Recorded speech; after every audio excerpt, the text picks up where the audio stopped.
নমস্কার বন্ধুরা, আজকে আমি বানাবো চিংড়ি মাছের মালাইকারি। দেখেন আমি কেমন বানাই। সবাই বানায় আলগা আলগা, আমি কেমন বানাই দেখেন। আর তার জন্য মাছের মধ্যে একটু নুন আর একটু হলুদ দিয়ে লাইট করে ভেজে নেব। আর তেলটা গরম বসিয়ে দিয়েছি, তেলটা গরম হয়ে গেছে, মাছটা ছেড়ে দিচ্ছি।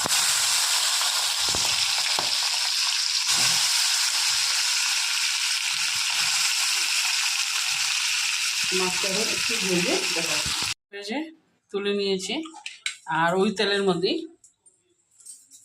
লঙ্কার গুঁড়ো 1 চামচ, কি বলে নুন 1 চামচ আর হলুদ আধা চামচ দিয়ে জলে গুলে গরম তেলের মধ্যে ছেড়ে দিচ্ছি।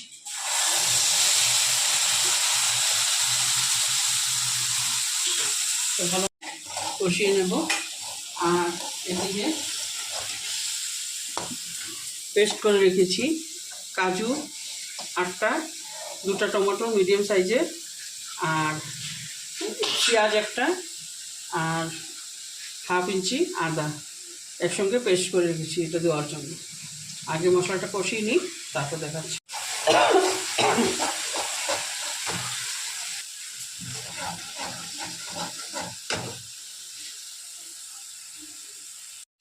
এখন এই যে পেস্টটা দিয়ে দিচ্ছি, গ্যাসটা কমিয়ে রেখেছি।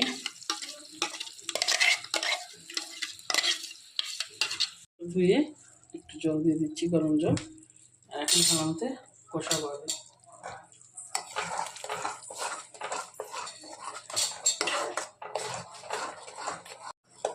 কষানোর পর আপনাদেরকে দেখাচ্ছি। মশলাটা কষানো হয়ে গেছে, এখন একটু চিনি দিয়ে দিচ্ছি।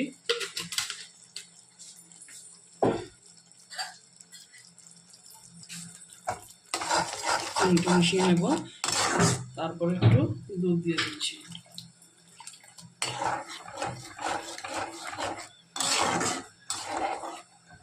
দুধটা ফুটিয়ে নিয়ে আগে দুধটা ফুটুক আগে, তারপর মাছটা দিয়ে দিয়েছি। এখন মাছটা দিয়ে দিলাম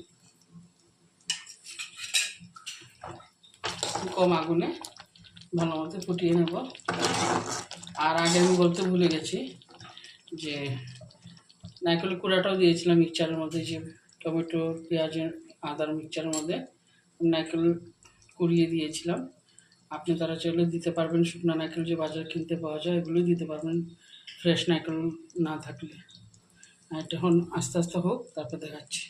বন্ধুরা, আমি ক্রিম দিচ্ছি না, সর আছে, সরটা দিয়ে দিচ্ছি ডাইরেক্টলি।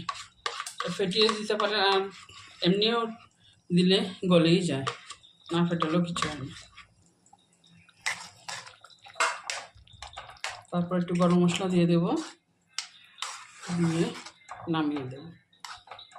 এখানে একটু গরম মশলা অ্যাড করে নিচ্ছি, তারপরে নাড়িয়ে নিই।